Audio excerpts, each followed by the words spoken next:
Before you watch the video, please hit the subscribe button and the bell icon so you will be updated with the latest video.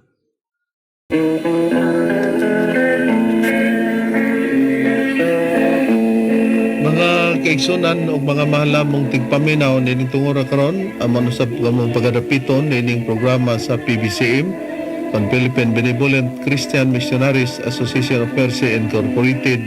Kini ang mga langit ng lamdag sa Kanyabuhi. Kini karon yung alagad Evangelista Reverend Charlie Eugenio kinasing-kasing ang magadapit kaninyo og mga panghinaot na kamo sa kabaskog sa inyong mga panglawas na ining higayon na karon aron magamit nato sa pagtimbang-timbang sa mga kamator nga makapaghatod kanato sa kalawasan nga sa mga nakasulat lamang sa Biblia o sa basahon nga referensya nga gitulo ni Master kanamo kadin sa mga among itulo kaninyo, pero kini nga referensya kung gigamit dili para sa pagsupak sa Biblia. O diining tungura among mga pagpangamusta kaninyo no sa tanang makaigsunan sa nagakalilaing mga dapit labi na usab sa pagpahigayon sa PBC compound sa mga igsunan no sa ilang pagsuportar para maialagan kining maong programa ug sa mga chapter president usab sa mga nagakalilaing dapit na pag-angkon nila sa radio station para lang maipahayag kining mga kamaturan.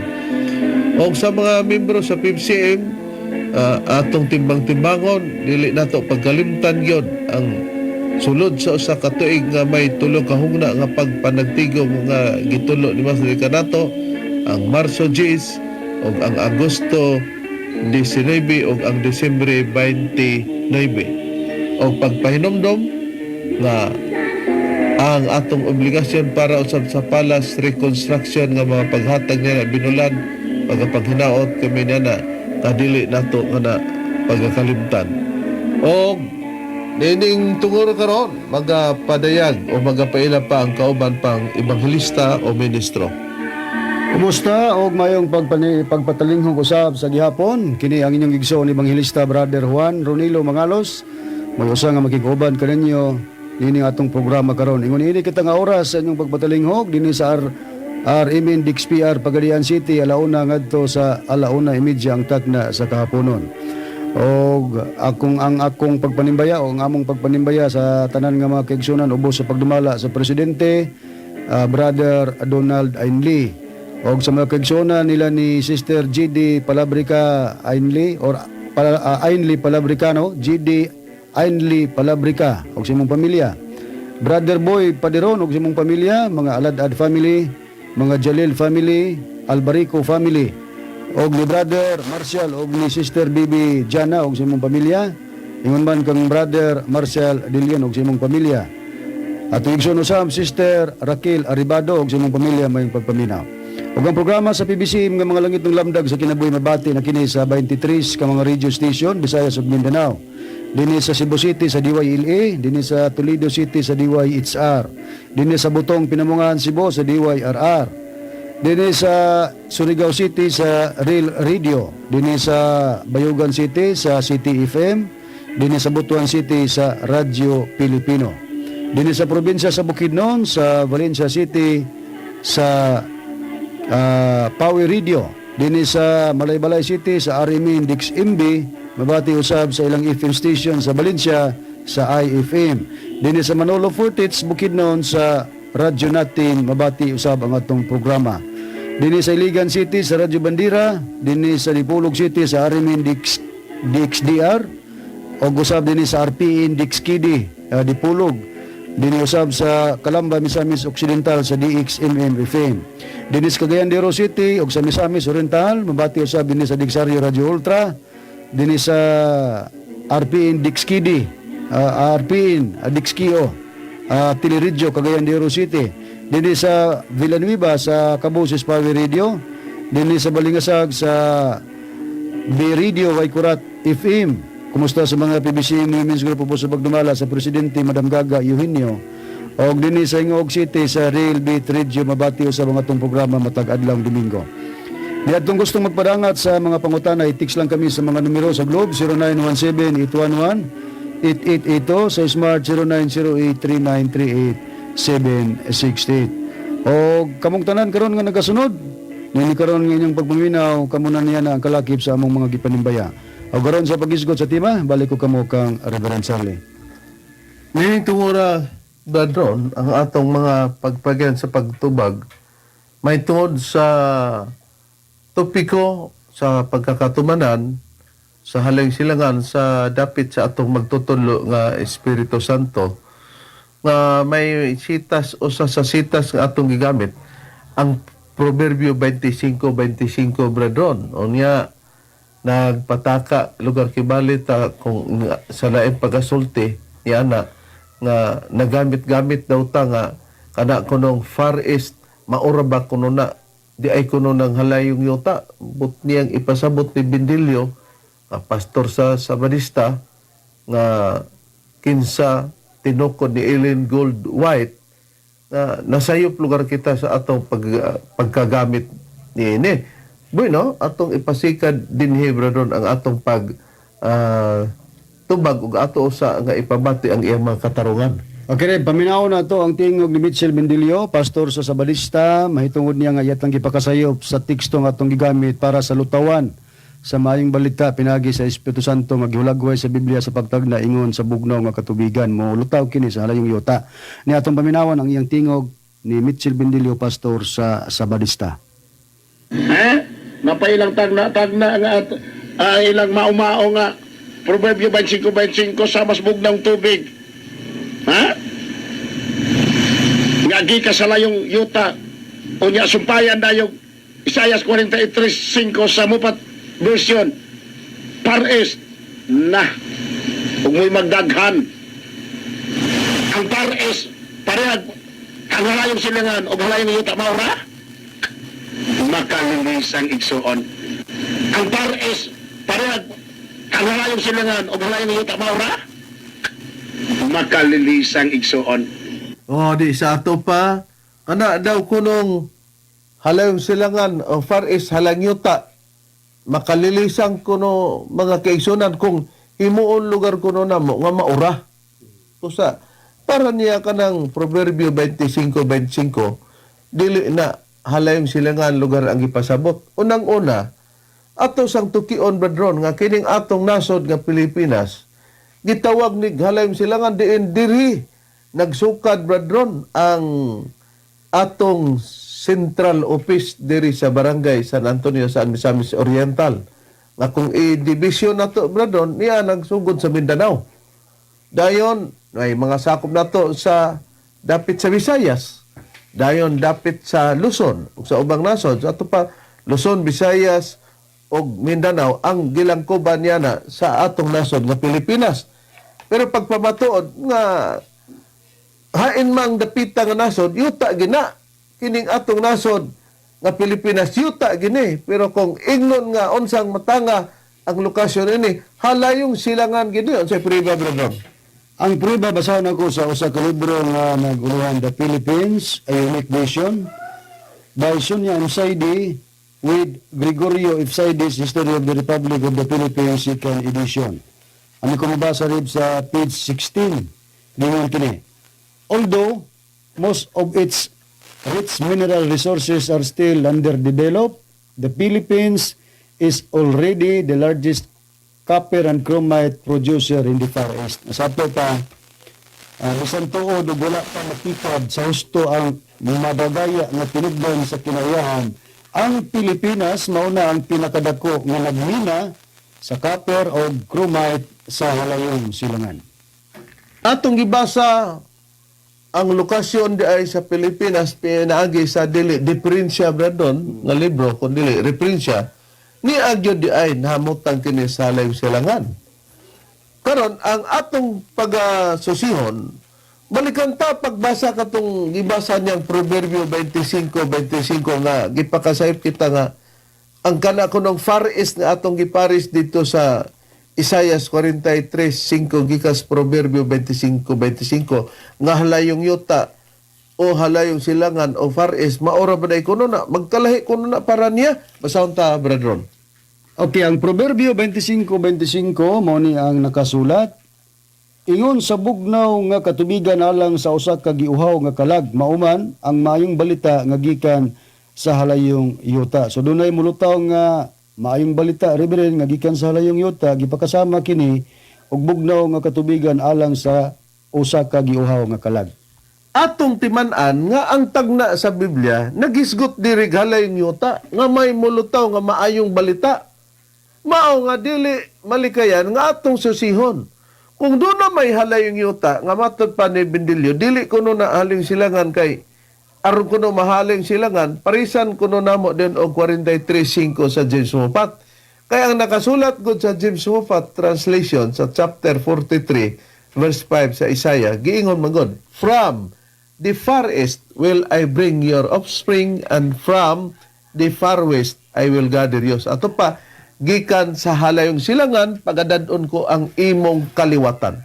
May gisaad ang Dios, o nagsaad ang Dios nga may mga kaliwatan nga pagadadon sa halayong silangan. Kumo sa 25 sa Proverbio, versikulo 25, ingon, niini ang gibasa ni Bradrone, ingon sa bugnaw nga katubigan, alang sa usa ka gihaw nga kalag, mauman ang maayong balita nga gikan sa halayong yuta.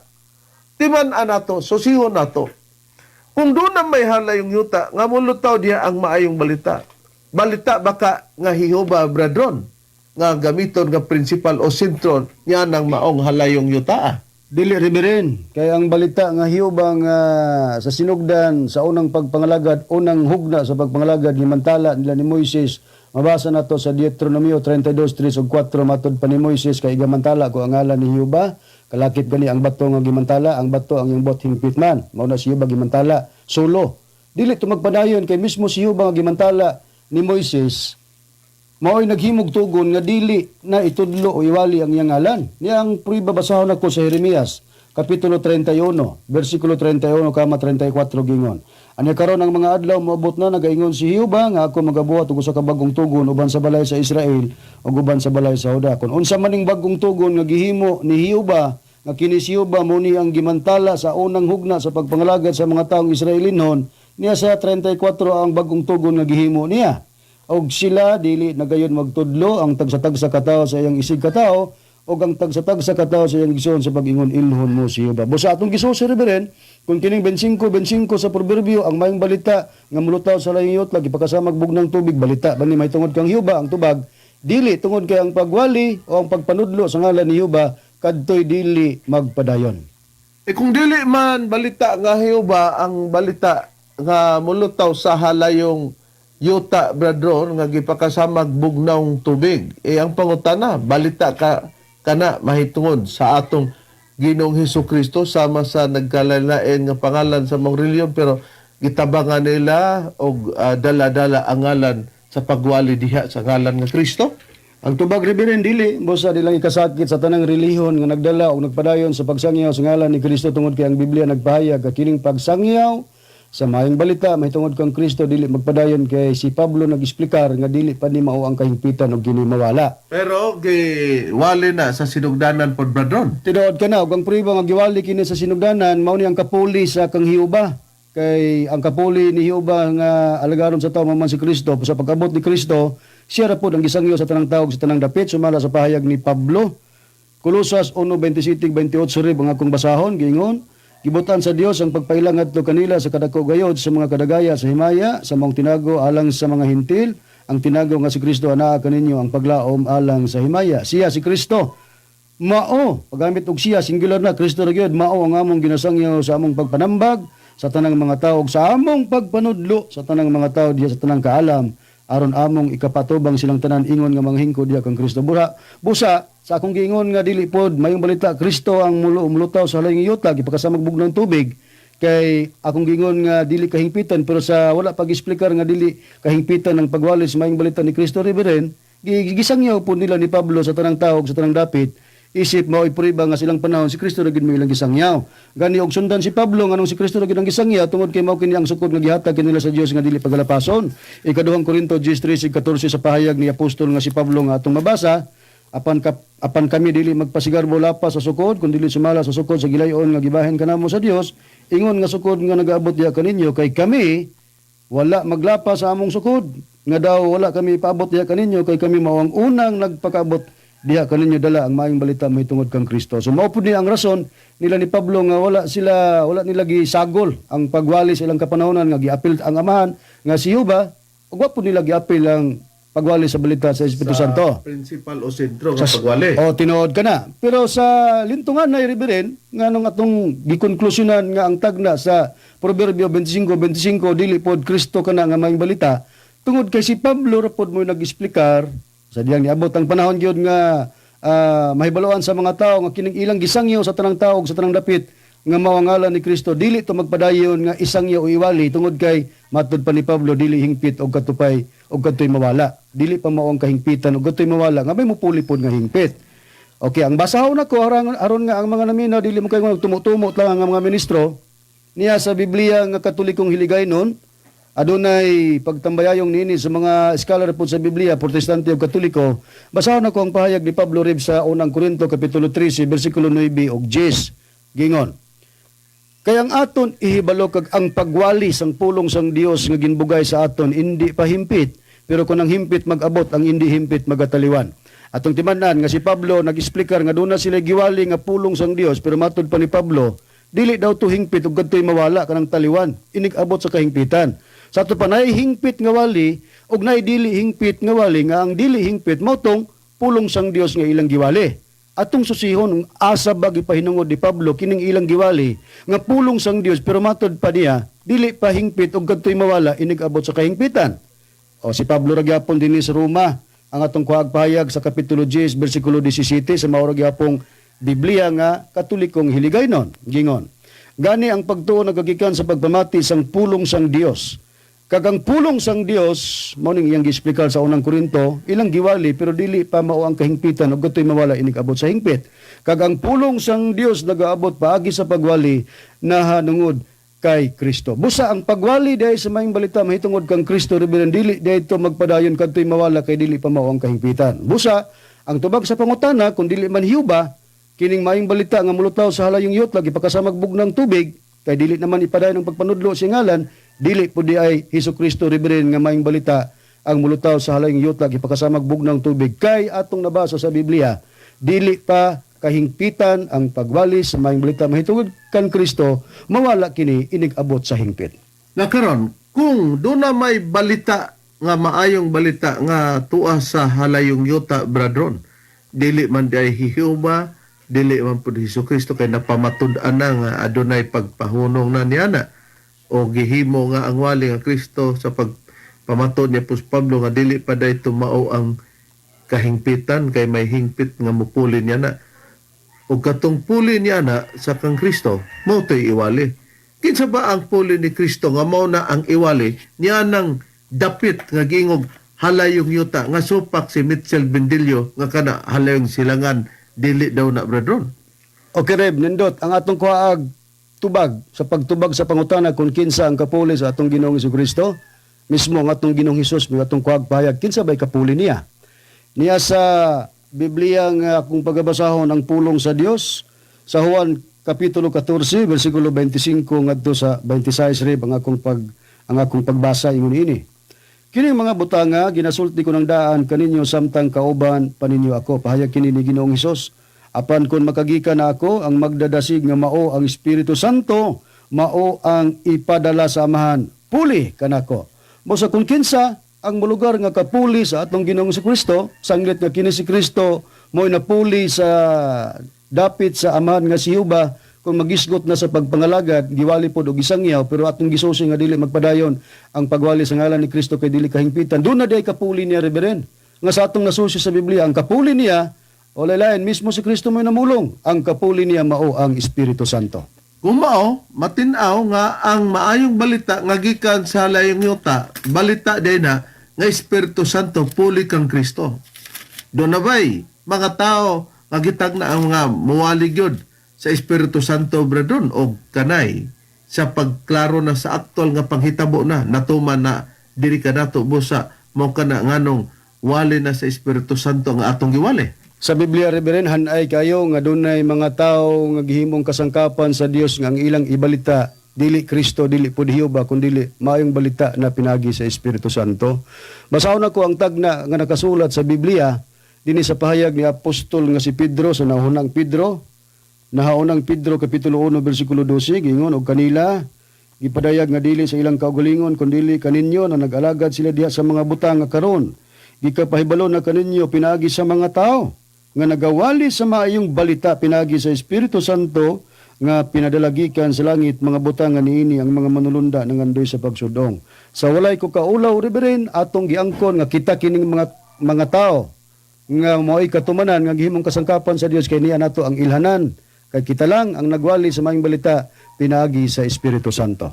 O di mo na, o kung mangita ta, unsa may among gibalita, di ba Espiritu Santo? Muna nga, ang wali nga Hiuba, dili na ito magpadayon kay gikat off na sa sistema sa pagpamatod Hiuba. Napuli ang atong Ginoo Kristo. Ang wali nga Kristo dili magpadayon. Adunay puli nga wali kay dili pa tumao ang kahimpitan katong wali nga Kristo. Doon na mayong balita nga multaw gikan sa halay yuta. Balita man sa Espiritu Santo na nagbalita mi sa Espiritu Santo. Nias Pilipinas. Naon sa ba ang Pilipinas? Atong nabasa nga ang Pilipinas sa layong silangan. Busa klaro nga kanang halay yuta diha. Dili day mi nagtumo-tumo diha niana.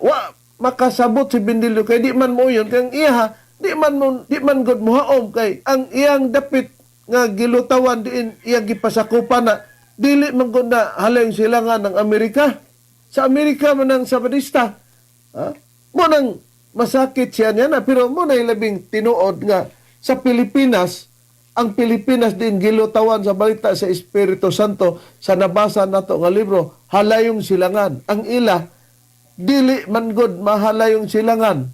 Pwede ignog halayong uta pero di man na maaw ang maayong balita nga Hesukristo. Unsay prueba bradron nga didto na nagsumikad sa Amerika. Ang prueba Reverend nga ang Sabadista Seventh-day Adventist Church nagsumikad sa Amerika, kining libro nga naguluhan og giya sa pagtuon sa Biblia sa eskwela sa Batika sa mga hamtong, gula kini niadtong Enero og Hunyo 2018. Ari ko mabasa sa pahina 123 mga punto lang gingon.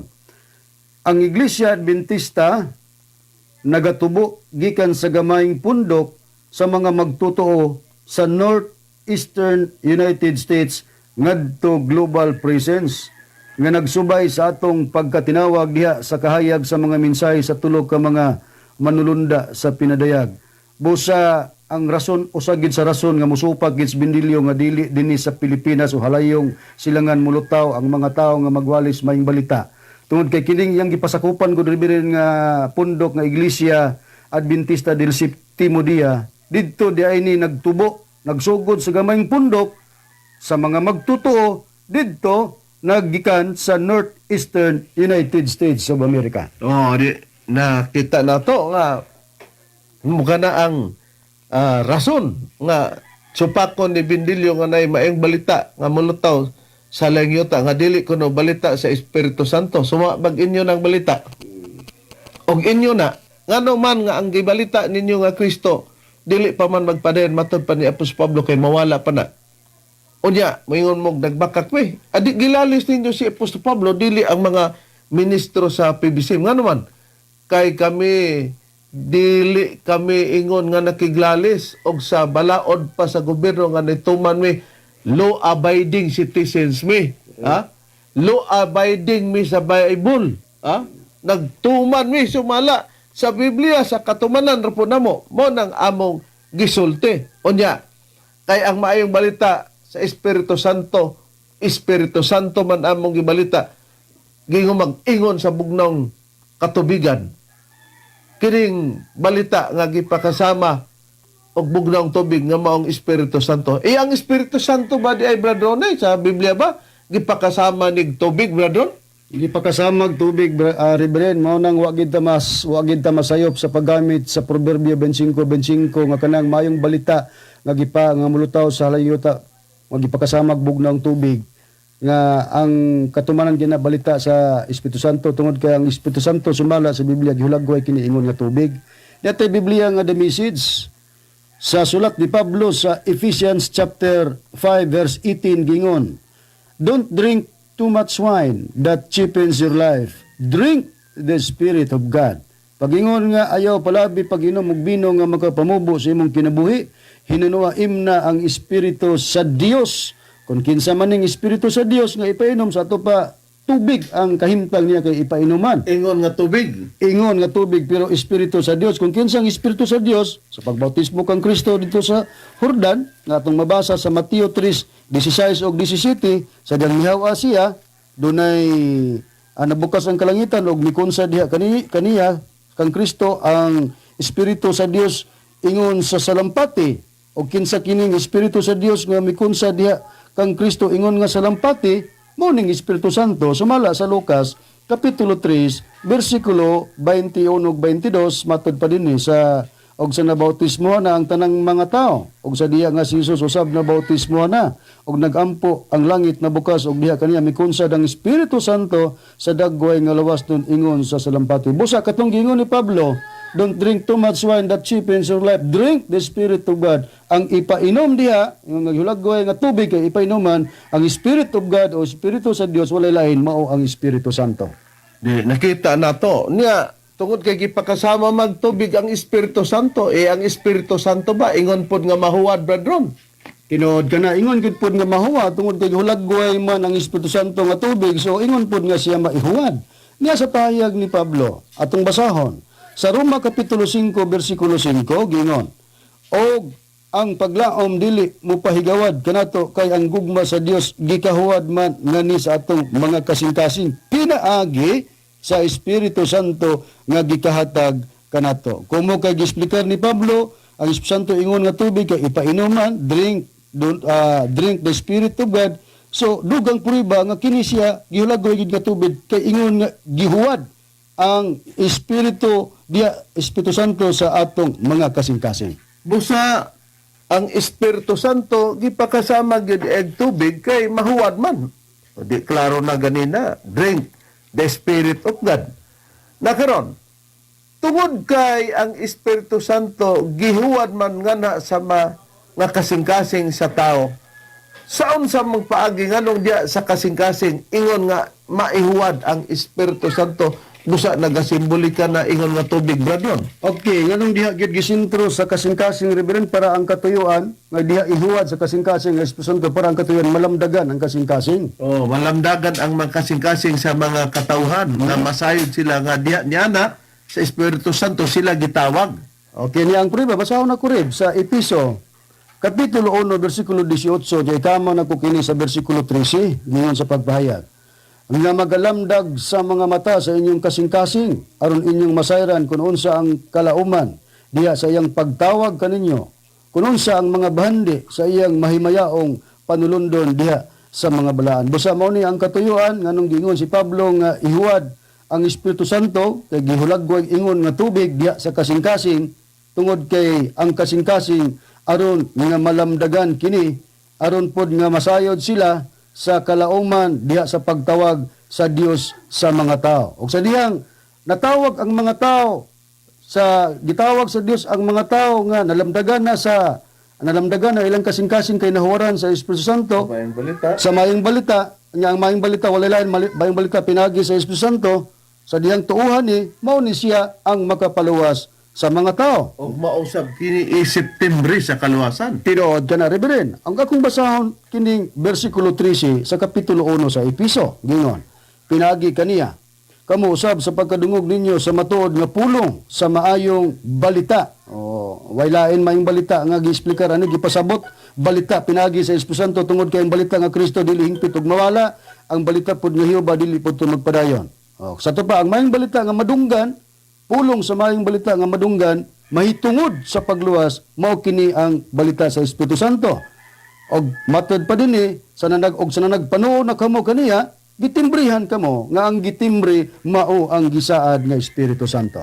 Busa mga mahala mong tigpaminaw makaigsunan dili tinuod nga ang Pilipinas dili halayong silangan kanang Proverbio 25:25 tawgog halayong yuta kay mulutaw man ang maayong balita diya niana usbo na mo dili balita nga Jehova dili pod balita nga Hesukristo kun dili balita nga Espiritu Santo di pagulagway halayong yuta nasod, tabi Pilipinas kami man lang, ang yuta di ay.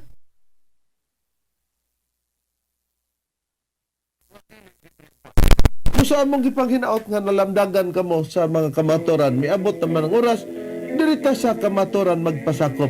Sukwahi naman sa gipamulong ni Bindilyo, nga nagbandilyo. Kini ang inyong alagad, Evangelista Reverend Charlie Eugenio Usangalan, sa mong magtutulo, Master Tomas D. Eugenio Sr., o sa ngalan sa kong kauban nga Evangelista o Ministro. O kini usab ang inyong igsoon ebanghilista, Brother Juan Ronilo Mangalos. Kami mingon hangtod sa sunod higayon sa samang takna og samang istasyon. Daghang salamat sa inyong pagpaminaw.